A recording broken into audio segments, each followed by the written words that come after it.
En las calles apretadas de San Bartolomé del Sur, un pequeño barrio olvidado al este de Ciudad Central, la figura de un hombre de mediana edad con un maletín gastado era tan común como el sonido de los colectivos o el aroma a pan recién horneado de la panadería de los Santos. Todos lo conocían como Don Julián, el vendedor de lapiceros, calendarios de bolsillo, sobres y blocs de notas. De lunes a sábado, recorría el barrio ofreciendo su mercancía con una cortesía que ya parecía de otro tiempo. ¿Un bolígrafo Parker original, doña Clara? Mire que este escribe hasta los pensamientos, decía con una sonrisa ladeada que desarmaba hasta al más arisco. Nadie se explicaba por qué un hombre tan educado, con un hablar casi literario, vendía útiles escolares de puerta en puerta. Algunos decían que había sido maestro, otros que lo habían visto salir alguna vez del Palacio de Justicia con un traje impecable y expresión sombría, pero como pasa en todos los barrios, el misterio pronto se volvió parte del paisaje. Sin embargo, lo que nadie sabía, ni siquiera su hija Valeria, que a sus 16 años ya era conocida por su talento en matemáticas, era que el apellido de don Julián, Martínez de Rivas, aparecía en letra pequeña al pie de casi todos los contratos de infraestructura, educación y salud firmados por el Estado durante las últimas 2 décadas. Pero ese apellido, que alguna vez había sido símbolo de rectitud y visión jurídica, estaba ahora enterrado bajo una pila de silencios. Julián se había borrado del mapa profesional por voluntad propia. Todo cambió el día en que Valeria, hurgando en el viejo escritorio de su padre en busca de una calculadora, encontró un documento encuadernado en cuero. No tenía título, solo una fecha, 12 de agosto de 2005 y un número, R10917B. «Papá, ¿esto qué es?», preguntó sentada en el suelo del comedor, con el cuaderno sobre las piernas. Don Julián, al verlo, palideció como si hubiera visto un cadáver. Eso no debiste encontrarlo, hija». Pero Valeria no soltó el cuaderno. Lo hojeó con cuidado. Era un contrato de concesión para una red de energía solar en toda la zona norte del país, firmado por varias entidades estatales, y por él, licenciado Julián Martínez de Rivas, fedatario principal. Pero el documento tenía algo extraño. La última página estaba tachada, con tinta roja. «¿Tú estuviste en esto?», insistió Valeria, cada vez más alerta. Él suspiró y se sentó a su lado, con el maletín aún colgando de su hombro. «Sí, y eso casi me cuesta la vida». Valeria frunció el ceño. Su padre, el amable vendedor callejero, estaba ahora rodeado de un halo de tragedia. «Pero si tú fuiste notario del Estado, ¿por qué terminaste vendiendo lapiceros?». Don Julián no respondió de inmediato. Se quedó mirando el cuaderno, como si sus ojos pudieran borrar el pasado, y entonces comenzó a hablar. «El 12 de agosto de 2005 firmé el último contrato de mi carrera, un proyecto revolucionario para dotar de energía limpia a los pueblos más olvidados. Lo habían diseñado ingenieros de la Universidad Nacional, con ayuda de comunidades campesinas. Todo era legal, limpio, transparente. Y por eso mismo, lo enterraron». Valeria no entendía. ¿Lo enterraron? El proyecto era demasiado perfecto. No dejaba espacio para intermediarios, ni comisiones, ni sobreprecios. Y eso no convenía. Fue entonces cuando comenzaron las amenazas. Primero sutiles, llamadas sin respuesta, autos estacionados frente a su casa, ausencias inexplicables de sus colegas. Luego, una carta, sin remitente. Dentro, una sola frase: «O borra tu firma o entierra a tu familia». Julián se quebró. Su esposa, Ana, estaba embarazada de Valeria en ese entonces. No tenía con quién contar. El fiscal que llevaba el caso desapareció una semana después. Y él se apagó. «Decidí desaparecer», dijo con voz grave.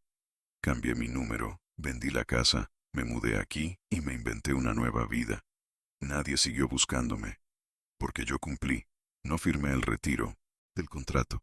Simplemente me volví invisible». Valeria estaba atónita. Su padre no era quien ella creía. Ni siquiera sabía su verdadero pasado. «¿Y por qué ahora? ¿Por qué guardaste esto?». «Porque el proyecto sigue siendo viable. y porque tú puedes terminar lo que yo no pude. ¿Yo? Tienes la mente, hija, y la valentía. Valeria tragó saliva. Su padre le estaba pasando una antorcha que ardía con fuego antiguo, un legado que mezclaba justicia, miedo y redención. Esa noche no durmieron. Hicieron café, desempolvaron más carpetas y descubrieron que Julián había guardado no solo el contrato, sino también planos, actas, informes técnicos y algo más poderoso, una lista de nombres. Todos los que bloquearon el proyecto. Muchos de ellos aún estaban en cargos públicos. Pero había algo más.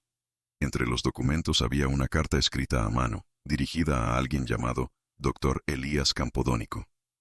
¿Quién es él?, preguntó Valeria. El último que creyó en el proyecto. Un ingeniero. Brillante. Pero dijeron que se suicidó en 2006. Valeria abrió los ojos. ¿Dijeron? Julián asintió con un gesto de duda. Nunca encontré su cuerpo. Era el inicio de algo mayor. Valeria comprendió, con la claridad que solo tienen los jóvenes frente al abismo, que su vida ya no sería la misma. El apellido Martínez de Rivas no estaba muerto, solo estaba dormido, y estaba despertando. Los días siguientes fueron una coreografía silenciosa entre padre e hija, marcada por el crujir de carpetas viejas, susurros precavidos y una tensión que parecía volver más delgada la atmósfera de la casa. La revelación del pasado de Julián había sacudido a Valeria hasta los cimientos, pero también había despertado en ella algo que no sabía que tenía, una furia tranquila, ordenada, dirigida. El proyecto de energía solar, llamado Luz del Norte en los documentos, no era solo un ambicioso plan técnico. Era una visión para romper la dependencia de combustibles fósiles, una forma de empoderar a comunidades rurales olvidadas, una propuesta firmada con convicción por su padre y aniquilada por intereses inconfesables. Pero lo que más llamaba la atención de Valeria era el nombre del ingeniero, Dr. Elías Campodónico. Su expediente estaba meticulosamente conservado, títulos académicos, artículos científicos, incluso una fotografía en blanco y negro de una conferencia donde hablaba ante cientos de jóvenes. ¿Por qué no está este hombre en los libros de historia?, preguntó Valeria, mientras recorría los papeles. Julián sacudió la cabeza, amargo. Porque no conviene recordar a los que fueron demasiado íntegros. Decidida a saber más, Valeria comenzó su propia investigación. Gracias a sus habilidades informáticas, aprendidas casi de forma autodidacta, rastreó registros académicos, publicaciones antiguas, incluso foros de ingeniería energética de principios de los 2000. Campodónico había sido un visionario. Diseñó una red de microcentrales solares descentralizadas que no solo abarataban costos, sino que hacían imposible la privatización del servicio eléctrico. Una revolución demasiado peligrosa. Pero entonces encontró algo que le heló la sangre. Una publicación reciente en un blog técnico clandestino, firmado con un seudónimo. SE 10917. El mismo código que aparecía en la portada del cuaderno de su padre. Papá, creo que Campodónico está vivo. El artículo era una crítica velada a los modelos actuales de distribución eléctrica, con referencias cifradas al proyecto original. Pero lo más importante, estaba escrito en un estilo inconfundible, lleno de fórmulas exactas y una especie de poesía técnica que solo un autor original podía replicar. Julián lo leyó 3 veces antes de hablar. Esto es él, o alguien que lo conoció muy bien. Y así comenzó una nueva etapa, buscar al desaparecido. No sería fácil. El seudónimo estaba alojado en una red oculta. Valeria usó su computadora portátil, un software de rastreo que había creado como parte de un concurso escolar, y logró encontrar una dirección IP registrada en Puerto Alto, una zona portuaria industrial al sur del país. ¿Vamos?, preguntó ella, encendiendo su mirada. No puedo exponerte a eso. Ya me expusiste cuando dejaste este legado sobre la mesa. No hay vuelta atrás, papá. Al día siguiente, antes del amanecer, tomaron un bus hacia Puerto Alto. El viaje fue largo y silencioso. Julián parecía cargar años de culpa y Valeria años de determinación. Cuando llegaron, se enfrentaron a un paisaje gris, de fábricas abandonadas y galpones corroídos por el salitre. Allí, en una esquina polvorienta, encontraron una pequeña librería técnica, cerrada pero no vacía. Tocaron la puerta. Nada. Volvieron a tocar. Una tercera vez. Finalmente, un hombre de barba blanca y ojos vivísimos los miró desde adentro. ¿Quién los manda?, preguntó con desconfianza. El proyecto Luz del Norte, dijo Valeria con firmeza. Código R109-17-B. Hubo un silencio largo. El hombre abrió lentamente. No dijo su nombre, pero los hizo pasar.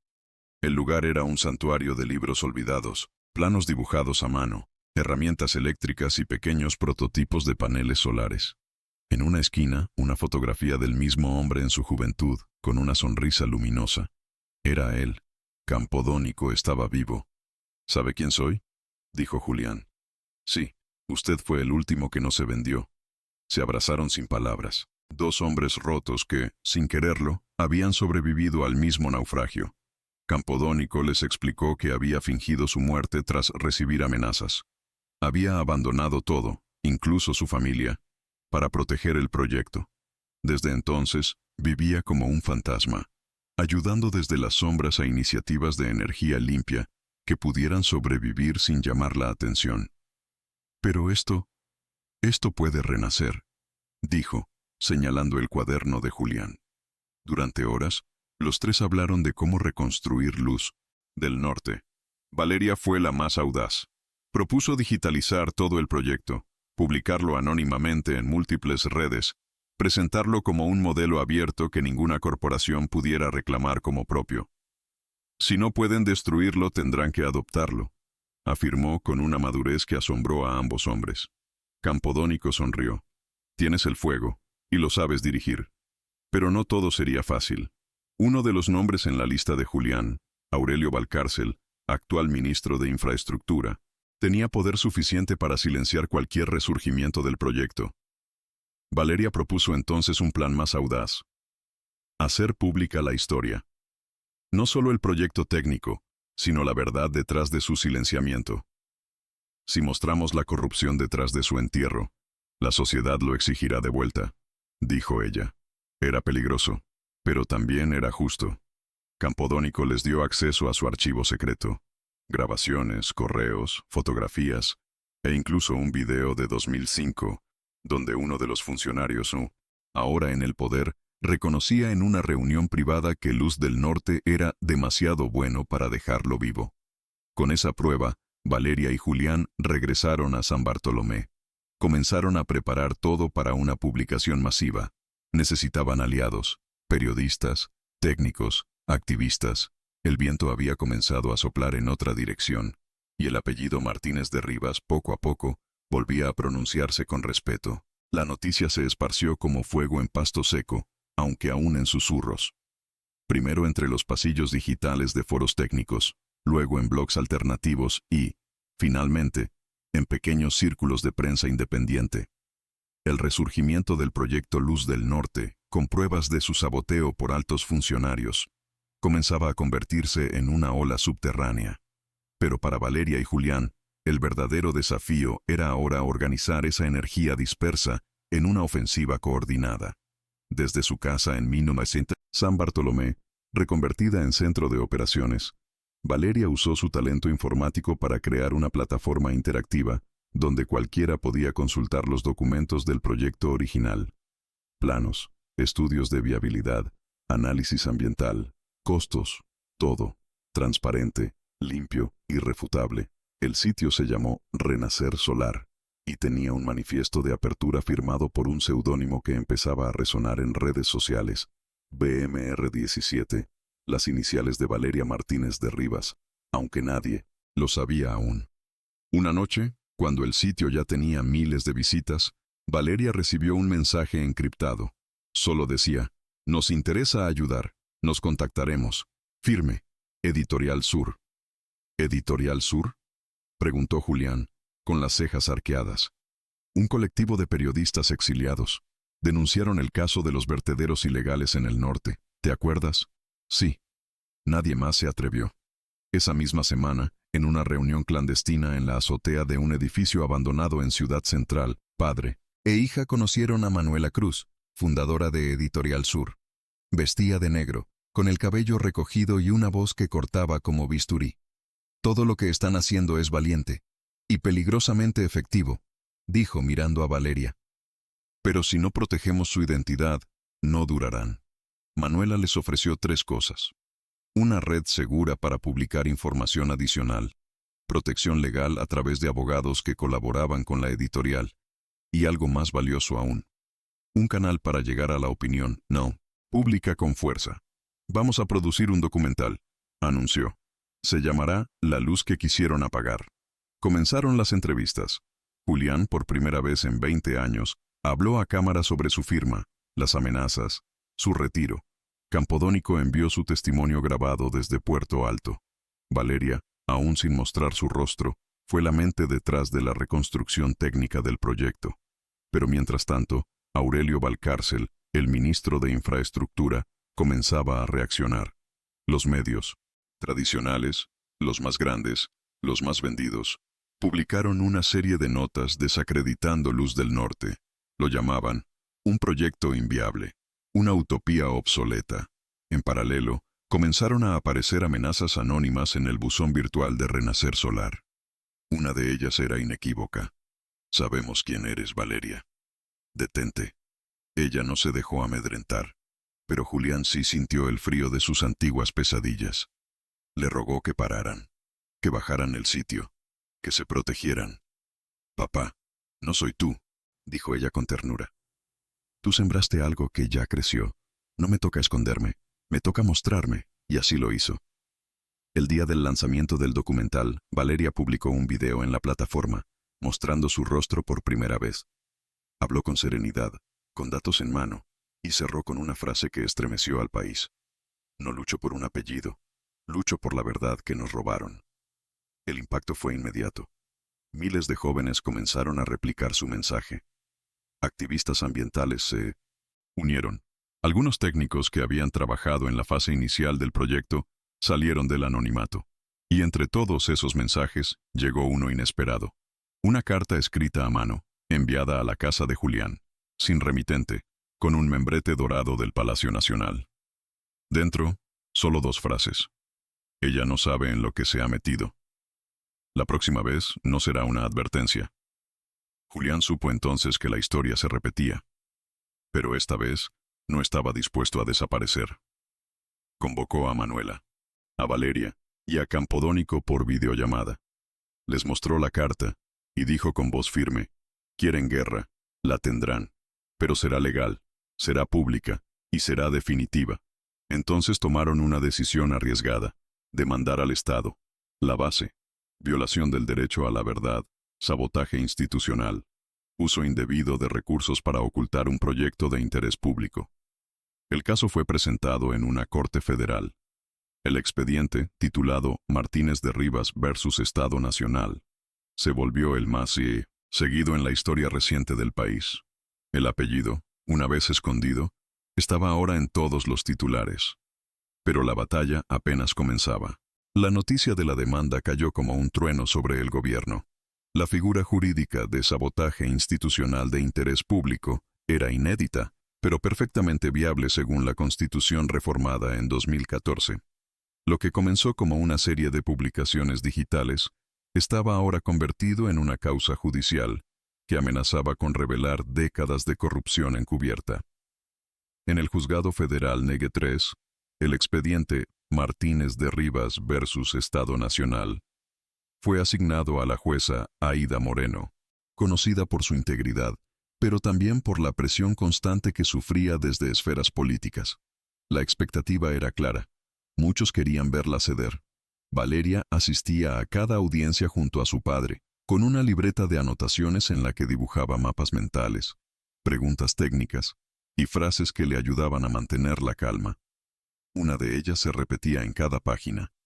La verdad es la única energía que no se extingue.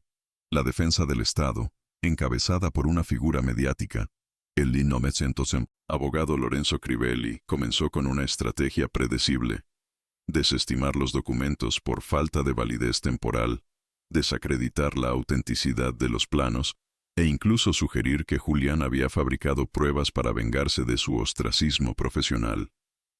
Pero lo que no esperaban era la solidez del archivo construido por Valeria y Campodónico. En la tercera audiencia, se presentó el video de 2005, donde uno de los funcionarios implicados, ahora retirado, confesaba que el proyecto Luz del Norte iba a acabar con la estructura de poder energético del país. La grabación fue cotejada y declarada auténtica. ¿Eso fue grabado sin autorización?, interrogó Crivelli, visiblemente tenso. Fue enviado por un arrepentido, y la ley protege al denunciante anónimo, respondió Manuela Cruz, ahora parte del equipo legal de los demandantes. Poco a poco, el juicio dejó de ser un trámite judicial para convertirse en un espectáculo nacional. Las audiencias eran televisadas, seguidas por millones, programas de análisis, debates encendidos y protestas organizadas comenzaron a poblar la agenda mediática. El país despertaba, y mientras eso ocurría, en los pasillos del Ministerio de Infraestructura, Aurelio Valcárcel endurecía su postura.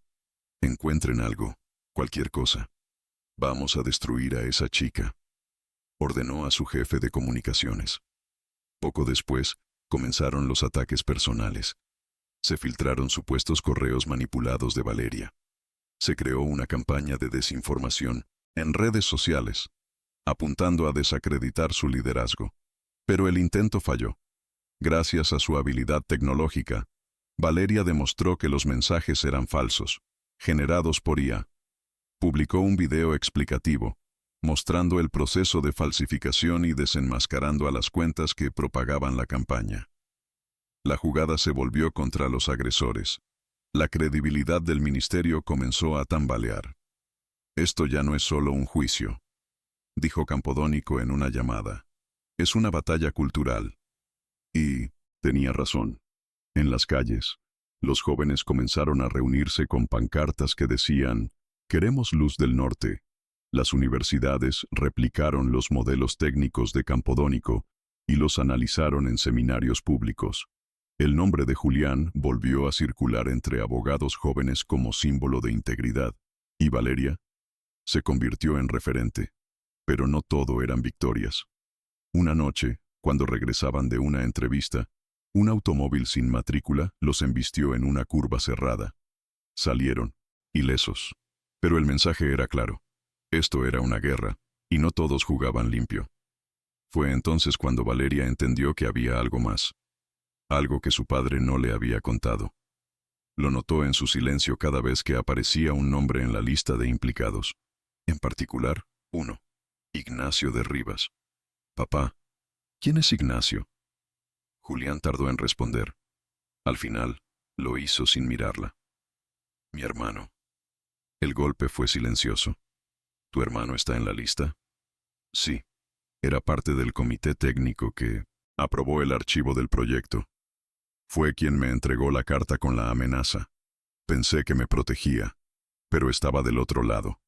La revelación dejó a Valeria sin palabras.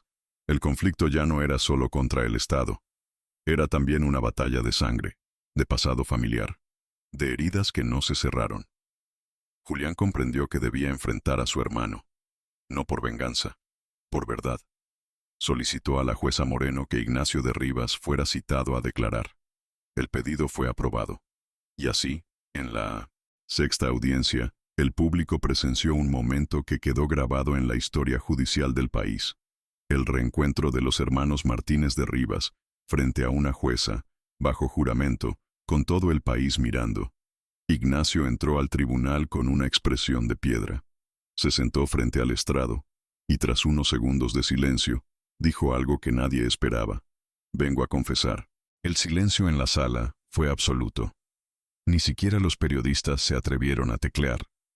La declaración de Ignacio de Rivas, hermano de Julián, y uno de los firmantes ocultos que había enterrado el proyecto Luz del Norte, paralizó al país entero. Frente a la jueza Moreno, con la voz seca y mirada baja, Ignacio pidió declarar fuera del protocolo defensivo del Estado. Quería hablar como ciudadano, como hombre quebrado. «Sí», Participé en el archivo del proyecto. Sí, formé parte del grupo que lo enterró. Y sí, firmé la orden de silenciamiento. Las cámaras enfocaban a Julián, que apenas respiraba. Valeria tenía los ojos clavados en su tío, como si tratara de descifrar los años de engaño en un solo gesto. Ignacio continuó. Cuando nos presentaron Luz del Norte, sabíamos que era revolucionario. Imposible de manipular, incorruptible. Julián no lo supo, pero ya había reuniones paralelas, desde antes de la firma. Lo querían muerto antes de nacer. ¿Quiénes?, preguntó la jueza, inclinándose hacia el micrófono. Ignacio dudó. Luego tomó aire y comenzó a nombrarlos. Uno a uno. Ministros, subsecretarios, asesores energéticos, empresarios de combustibles fósiles. Muchos ya retirados. Otros aún en funciones. ¿Y por qué usted participó?, preguntó la jueza. Ignacio tragó saliva. Por miedo. Y por codicia. Me ofrecieron un puesto en una consultora internacional, cuentas en el extranjero, protección, y yo traicioné a mi hermano. Julián cerró los ojos. La herida que había arrastrado por décadas se reabría ahora con precisión quirúrgica, pero también con una posibilidad: la reparación. Ignacio no pidió perdón, no aún. Solo pidió seguir declarando. Cuando envié la carta creí que lo estaba salvando, que al desaparecer él y su familia estarían a salvo, pero no sabía que su hija, que tú, dijo mirando a Valeria por primera vez, ibas a encender la chispa otra vez. El fiscal solicitó una pausa para procesar los documentos que Ignacio entregó: contratos, correos impresos, actas confidenciales. La jueza lo permitió. Durante el receso, Valeria caminó con su padre por los pasillos del tribunal. El sol se colaba por las claraboyas con una luz tibia. Parecía una ironía, hablar de luz en medio de tanta sombra. ¿Lo odias?, le preguntó ella. Lo odié, respondió Julián. Pero hoy siento algo distinto: dolor y lástima, no por lo que perdió, por lo que no se atrevió a defender. Esa tarde, Editorial Sur publicó una edición especial titulada La traición que iluminó la verdad, con fragmentos de la confesión, análisis técnicos y una línea que se volvió viral. Nos vendieron oscuridad cuando teníamos la luz en las manos.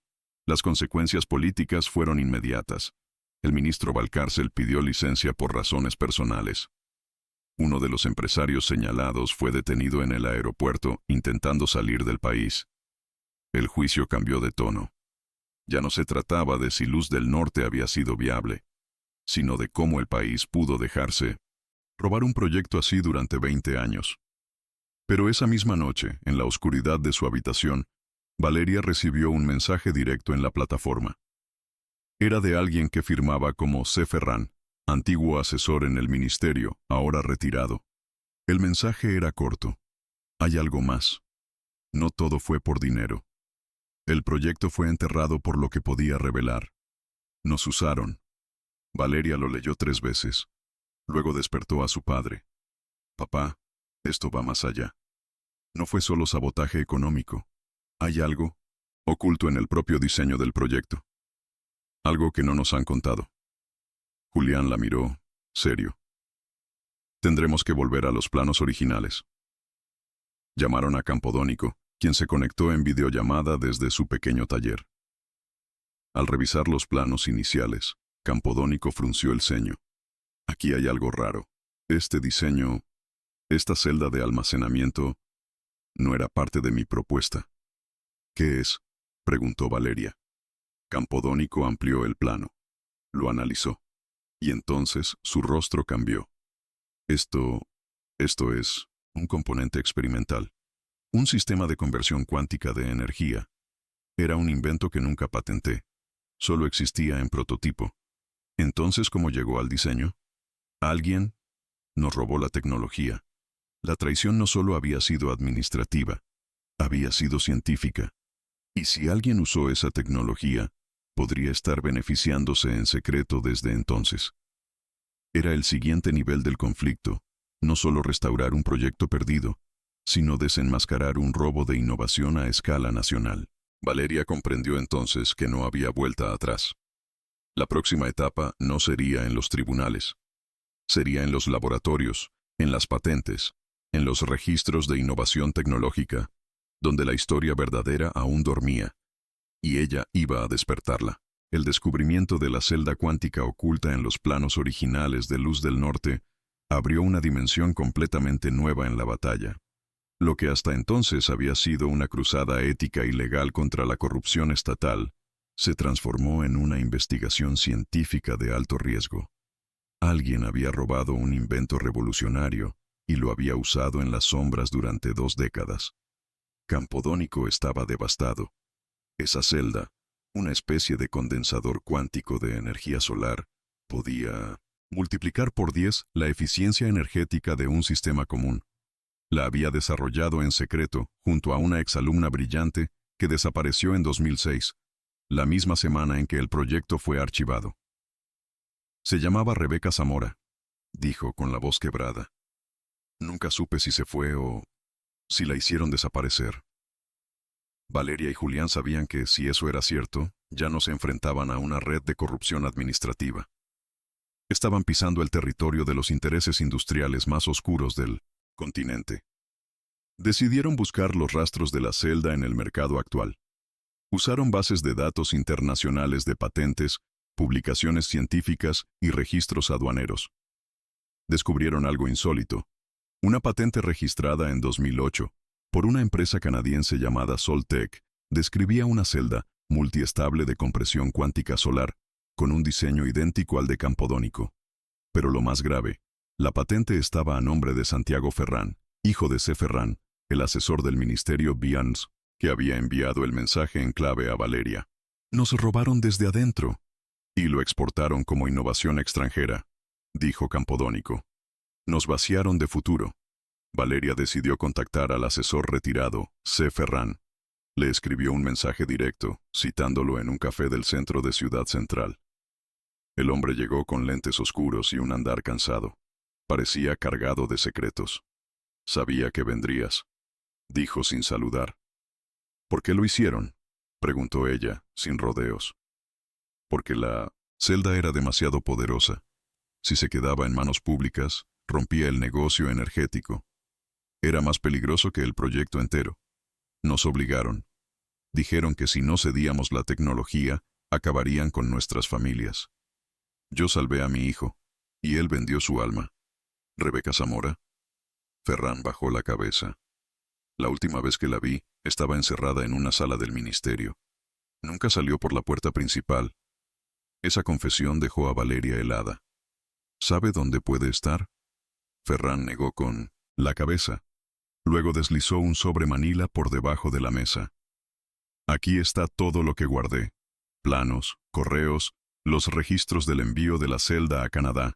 Es mi redención. Haz con eso lo que debas. Antes de irse, Ferrán se detuvo. Una cosa más.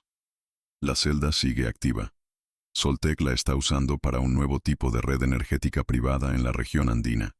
Se llama Aurora Grid. Y quieren traerla aquí. Sería el último clavo en el ataúd de la soberanía energética del país. Valeria, de 1909, regreso en casa, reunió a su padre, Campodónico y Manuela Cruz. Les mostró los documentos. Manuela, que ya tenía contactos con periodistas internacionales, propuso una alianza con una red global de medios para publicar un dossier completo. Esto es más que un escándalo. Es un robo tecnológico de Estado. Y no solo nos afecta a nosotros, es el futuro de todos, dijo con firmeza. El dossier Aurora, como se bautizó, fue publicado simultáneamente en 7 países, con una portada que decía: una invención nacional, una desaparición y un imperio energético oculto, la historia secreta de Luz del Norte. Las reacciones fueron explosivas. Protestas en embajadas, solicitudes de extradición para ejecutivos de Soltec, una investigación abierta en el Parlamento Europeo, y en casa, el gobierno no tuvo más opción que suspender cualquier convenio con la compañía extranjera. Pero eso no era suficiente para Valeria. Tenemos que encontrar a Rebeca. Si está viva, ella es la clave. Campodónico recordó una dirección que Rebeca le había dado años antes, por si todo se descontrolaba. Una casa en ruinas en la frontera con el altiplano, cerca de la región minera de Taruma. Es remoto, pero podría ser su escondite, dijo esperanzado. Valeria y Julián prepararon el viaje. Esta vez no irían solos. Un pequeño equipo documentalista los acompañaría, junto con Manuela. Campodónico, demasiado enfermo para viajar, les entregó una carta manuscrita para Rebeca, si la encontraban. El trayecto fue arduo. 2 días en camión, caminos de tierra, frío y silencio. Finalmente llegaron. La casa era pequeña, cubierta de hiedra, pero no vacía. Una mujer de unos 40 y tantos los recibió con una linterna en la mano. ¿Quiénes son? Venimos en nombre de Campodónico, dijo Valeria extendiéndole la carta. La mujer la leyó. Sus ojos se llenaron de lágrimas. Yo soy Rebeca. Pensé que estaba sola para siempre. Y con esa frase, el último eslabón del pasado se hizo presente. Valeria había encontrado a la científica desaparecida. Pero lo que Rebeca estaba a punto de revelar pondría en juego no solo la justicia, sino la seguridad energética de todo un continente. La casa en la frontera de Taruma no era solo un refugio. Era un santuario de resistencia. Rebeca Zamora había vivido ahí en el más absoluto anonimato durante 17 años, desconectada del sistema, del mundo y de la red eléctrica, alimentando todo con una versión rudimentaria pero funcional de su celda cuántica. Aquí nadie me busca, dijo, mientras le servía té de muña. Nadie recuerda lo que no se atrevió a nacer. Valeria la escuchaba con un respeto reverencial. Era como hablar con una sobreviviente de un cataclismo invisible. ¿Por qué no te fuiste del país?, preguntó. Porque aquí estaba la verdad. Si desaparecía, mi invento moría con ellos. Pero si vivía, algún día iba a venir alguien como tú. Rebeca les mostró una habitación subterránea oculta bajo el piso de madera. Allí guardaba cuadernos, discos duros antiguos, prototipos oxidados, y algo más. Una versión optimizada de la celda original. La llamo raíz solar. Es más pequeña, más estable y no necesita litio. ¿No necesita litio?, preguntó Julián incrédulo. No. Uso elementos reciclados de aleaciones comunes. Si esta tecnología se libera, podríamos alimentar zonas rurales sin minería destructiva. Valeria comprendió el verdadero motivo del silencio. No era solo energía limpia. Era energía sin dependencia extractiva, sin cadenas de deuda, sin geopolítica. Rebeca tenía un plan. No quería revivir Luz del Norte como un programa estatal. Quería distribuir raíz solar como tecnología abierta, libre, accesible para cooperativas, comunidades, escuelas técnicas. Necesito tu ayuda, le dijo a Valeria. Y necesito que decidas si esta invención debe pertenecer al pueblo o al tribunal. Fue una noche de insomnio. Julián y Valeria discutieron largo. ¿Qué era más eficaz? ¿Liberar la tecnología a riesgo de sabotaje o protegerla mediante un fallo judicial para asegurar su adopción oficial? Finalmente, Valeria comprendió que debía dar el paso que su padre no pudo. Vamos a liberarla, pero no solos. Con aliados. Con miles de manos que la protejan. Regresaron a San Bartolomé con Rebeca. Editorial Sur organizó un acto público. La primera demostración de raíz solar en vivo, con transmisión nacional, frente a miles de personas, en una cancha de fútbol convertida en auditorio improvisado. Valeria conectó el pequeño módulo a una lámpara y una radio. En segundos, ambas se encendieron. El aplauso fue ensordecedor. Esto no es una patente, es un regalo, anunció Rebeca. Está en sus manos. El manual, los planos, el código fuente del regulador energético y el circuito del acumulador se subieron a un repositorio público bajo licencia comunitaria. En horas, cooperativas de todo el país comenzaron a replicar el diseño. Valeria y su equipo publicaron un manifiesto con una sola frase como título. Luz del Norte es ahora luz de todos. Pero el gobierno aún no se daba por vencido. El mismo día de la liberación, el fiscal general pidió la intervención judicial del proyecto. alegando riesgos de tecnología no regulada en manos civiles. Los medios oficialistas hablaban de sabotaje, peligro, descontrol. Comenzó una campaña para prohibir raíz solar. La respuesta fue inmediata. Miles de personas salieron a las calles con lámparas encendidas por celdas raíz.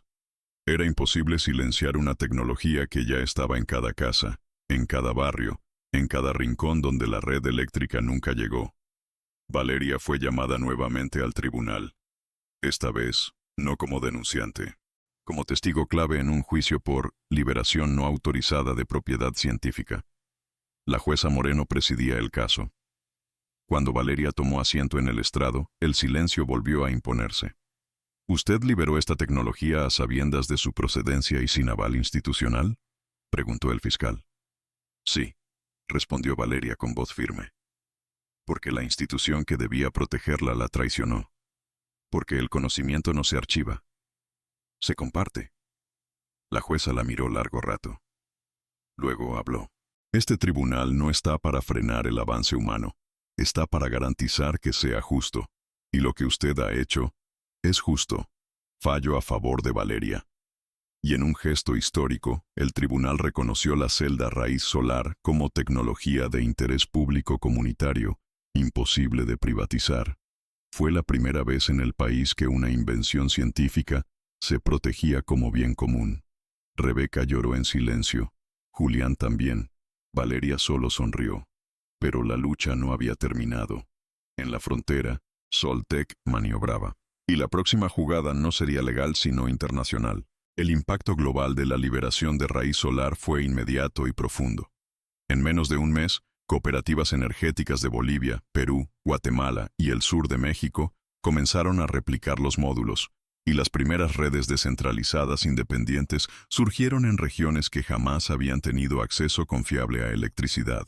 Las comunidades, por primera vez, no solo eran consumidoras de energía, eran también productoras y guardianas de una tecnología revolucionaria. Pero en los altos directorios de Soltec International, la liberación fue leída como una declaración de guerra. No solo por la pérdida de control sobre una patente millonaria, sino porque ponía en evidencia el fraude científico que les había dado origen. En las oficinas de Toronto, su presidente ejecutivo, Santiago Ferrán, hijo del arrepentido asesor del ministerio, ordenó una ofensiva. Activen los mecanismos de arbitraje. Vamos a denunciar al Estado por violación de propiedad intelectual bajo los tratados bilaterales, dijo, con un tono gélido. En cuestión de días, el país recibió una notificación oficial. Soltec iniciaba una demanda internacional por $2.400 millones ante el CIADI, Centro Internacional de Arreglo de Diferencias Relativas a Inversiones, organismo del Banco Mundial. La acusación: apropiación indebida y divulgación no autorizada de una patente tecnológica registrada legalmente en Canadá. Era una jugada brutal. Si el país perdía, no solo enfrentaría una multa impagable. Tendría que desconectar todas las redes basadas en raíz solar y criminalizar su uso. El gobierno, ya debilitado por las protestas, entró en crisis, pero Valeria, Rebeca, Julián y Campodónico no iban a retroceder. Nos están atacando con nuestras propias ideas robadas, dijo Valeria. Vamos a responder con la verdad y conciencia. Con ayuda de Editorial Sur y una red internacional de investigadores, comenzaron a preparar un expediente de defensa. El objetivo era demostrar que la patente de Soltec estaba basada en conocimientos robados y que la tecnología ya era de uso público antes del registro comercial. Rebeca viajó a Ginebra para presentar ante la Organización Mundial de la Propiedad Intelectual, OMPI, las pruebas de que el diseño original era suyo, con fechas previas al registro de Soltec. Testificó con documentos, videos, grabaciones, cuadernos manuscritos, y el respaldo de universidades y centros de investigación de 5 países. Mientras tanto, Valeria viajó a Buenos Aires para entrevistarse con juristas especializados en derechos de los bienes comunes. La estrategia era audaz: declarar a raíz solar como conocimiento ancestral compartido, al haber sido desarrollada en colaboración con comunidades locales, y por lo tanto imposible de ser apropiada por ninguna empresa. La narrativa comenzó a cambiar. Pronto, medios internacionales como The Guardian, Le Monde y El País cubrieron la historia como un caso de robo corporativo y colonialismo tecnológico. No es solo energía, es soberanía, dijo Valeria en una entrevista que recorrió el mundo. Pero Soltec no se detuvo. Envió emisarios a presionar diplomáticamente. Filtró noticias falsas sobre supuestos fallos técnicos de las celdas raíz. Intentó comprar a líderes comunitarios. Fracasó. Las redes energéticas populares se defendieron con conocimiento compartido, talleres autogestionados y una consigna que se volvió lema: no nos pueden cortar la luz que aprendimos a construir. Finalmente, el día de la audiencia en el CIADI llegó. Valeria, Rebeca y Julián viajaron juntos. Campodónico, muy débil ya, envió una carta leída en sala. El conocimiento que se comparte no se roba. El futuro no se archiva. Y los pueblos que aprenden a generar su energía, generan también libertad. La exposición de Rebeca fue contundente. Presentó una comparación directa entre el diseño de raíz solar y la patente de Soltec. Demostró paso a paso cómo su versión era anterior, más eficiente y había sido compartida de forma abierta antes del registro internacional. Pero lo más poderoso vino al final. Valeria tomó la palabra. Mostró imágenes de niños estudiando de noche con luz alimentada por raíz, de abuelas cocinando en zonas sin gas, de jóvenes reparando paneles en cooperativas barriales. «Ustedes quieren cortar esto», dijo dirigiéndose a los jueces. «Pero ya no pueden, porque no nos enfrentamos con abogados. Nos defendemos con comunidad». Tras semanas de deliberación, el tribunal falló a favor del país. El veredicto declaró que la tecnología era de uso público, que su origen era anterior al registro de Soltec y que no existía apropiación indebida porque la creación nunca fue privada. Era una victoria sin precedentes. Santiago Ferrán desapareció de la esfera pública. Soltec perdió más del 60% de su valor en bolsa. Varios países suspendieron sus contratos. Y en el altiplano, en la costa, en la selva, en los barrios, la luz no se apagó. Se multiplicó. Pero, para Valeria, aún quedaba algo por cerrar: su apellido. El apellido que durante años fue símbolo de vergüenza, silencio, dolor, y ahora era parte de una revolución. Y entonces lo decidió: presentarse como candidata independiente para crear la primera agencia popular de energía comunitaria. Y el país la escuchó. La propuesta de Valeria no era una candidatura tradicional. No hablaba de cargos ni de partidos. Su proyecto, la Agencia Popular de Energía Comunitaria, APECOM, era un modelo de gestión cooperativa que buscaba coordinar, proteger y expandir las redes energéticas populares basadas en raíz solar. Lo presentó en una asamblea pública transmitida desde el mismo lugar donde había hecho su primera demostración: la cancha de fútbol de San Bartolomé del Sur. «No vengo a pedir poder», dijo ante miles de personas. «Vengo a organizar el poder que ya despertaron ustedes». El aplauso fue interminable. Las primeras adhesiones llegaron en forma de asambleas locales. Luego, como avales de cooperativas. En menos de un mes, más de 300 municipios firmaron convenios simbólicos para incorporar a APECOM como ente consultivo y técnico. Y cuando el Congreso intentó frenar la iniciativa, algo inesperado ocurrió. Un grupo de legisladores jóvenes, inspirados por el caso Luz del Norte, rompió filas con sus partidos y declaró apoyo abierto. Era la formación de una nueva fuerza política, no partidaria, sino popular y técnica. Julián, en un gesto que emocionó a todo el país, reapareció en televisión nacional para respaldar públicamente a su hija. Fui testigo de cómo la verdad fue enterrada, y de cómo una joven, con su apellido y su claridad, la trajo de vuelta. No tengan miedo de firmar por ella, porque esta vez firmamos por la verdad. Valeria no era ya una adolescente valiente. Era símbolo de una transformación. Con ayuda de Rebeca, campodónico, ahora en silla de ruedas, pero lúcido y activo, Manuela Cruz y una red creciente de técnicos, profesores, estudiantes, amas de casa y trabajadores rurales, comenzó a redactar lo que sería la Carta Fundacional de APECOM. En su preámbulo decía: la energía que fluye del sol no pertenece a las corporaciones, sino al pueblo que se levanta temprano. La luz es un derecho cuando se aprende a sostenerla juntos. Valeria insistió en un punto. APECOM no administraría directamente recursos.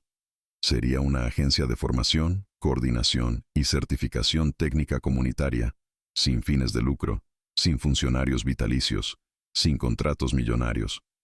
Los sectores empresariales pusieron el grito en el cielo. Dijeron que era populismo tecnológico, que era inviable, que era anarquía energética. Pero los datos hablaban por sí solos. En menos de un año, las redes impulsadas por raíz solar reducían el consumo de red tradicional en un 28% y el índice de interrupciones energéticas en zonas rurales cayó en un 60%. Entonces llegó la fecha clave. El 17 de octubre, aniversario de la firma original de Luz del Norte, sería votada en el Congreso una ley que reconociera oficialmente a APECOM como ente autónomo y legal del sistema energético nacional. Pero 3 días antes, un intento de atentado dejó a Julián herido de bala. Fue en la puerta de su casa, al anochecer. Un hombre encapuchado le disparó en el abdomen antes de huir en 1960 moto. Sobrevivió gracias a la intervención rápida de un vecino. En su maletín quedaron regados sobres y calendarios, como testigos de un pasado que se negaba a desaparecer del todo. La noticia conmocionó al país. El atentado fue atribuido a un grupo clandestino ligado a intereses energéticos tradicionales. Fue la gota que faltaba. El 17 de octubre, frente al Congreso, una marea de ciudadanos iluminó la noche con miles de lámparas alimentadas por raíz solar. Valeria, con el rostro sereno pero la voz temblorosa, subió a una tarima improvisada. Mi padre firmó un contrato hace 20 años que nunca se cumplió. Hoy firmamos uno nuevo. No con papel, sino con energía viva. La votación fue histórica, con 189 votos a favor, 29 en contra y 12 abstenciones. El Congreso aprobó la Ley de Soberanía Energética Popular, que daba nacimiento legal a APECOM. Las lágrimas corrían en los rostros de miles. Campodónico, presente en silla de ruedas, alzó un pequeño módulo de raíz solar y gritó, «Que nunca más la luz dependa del miedo». Rebeca abrazó a Valeria como a una hija. Manuela transmitía en vivo, conteniendo la emoción. Y Julián, desde la cama del hospital, vio el momento por televisión. Lloró en silencio, acariciando su maletín, como si cerrara por fin el ciclo de su vida. Pero antes del amanecer, Valeria recibió una llamada cifrada desde Bolivia. Era de un grupo de técnicos indígenas que habían replicado una versión avanzada de la celda raíz y proponían una red continental.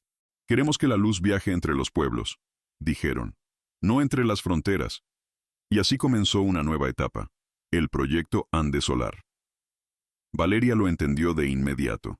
Lo que había comenzado como una firma en un contrato abandonado, se estaba transformando en una revolución energética continental. Un año después de la aprobación de la Ley de Soberanía Energética Popular, la agencia APECOM era una realidad tangible y en expansión.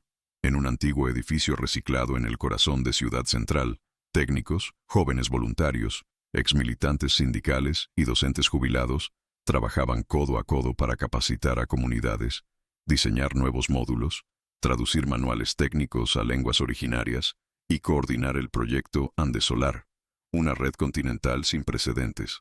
La visión se había cumplido. La energía ya no era un privilegio, sino un saber compartido. Pero para Valeria, la revolución nunca fue solo técnica. Era emocional, simbólica. Había aprendido que el poder real no está en quien ordena, sino en quien convoca sin dominar.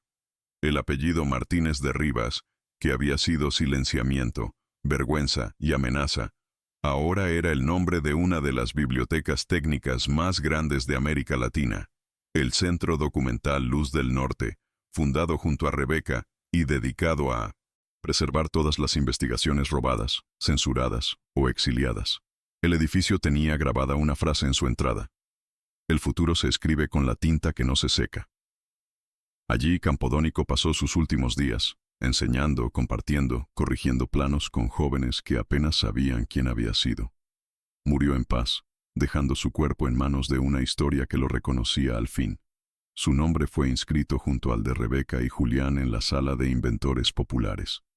Rebeca, por su parte, dirigía un instituto de innovación rural, Enseñaba a niños a construir sus propios paneles con materiales reciclados. Su mayor orgullo no era la celda raíz, sino las miles de mentes que ya sabían cómo mejorarla. Y Julián vivió para ver cómo su maletín viejo fue donado al Museo Nacional de la Memoria Técnica. Dentro estaba el contrato original, el bolígrafo con el que firmó, y una carta que escribió a mano, sin mostrarla a nadie, hasta el final. Se titulaba simplemente, Lo que no me atrevía a decir.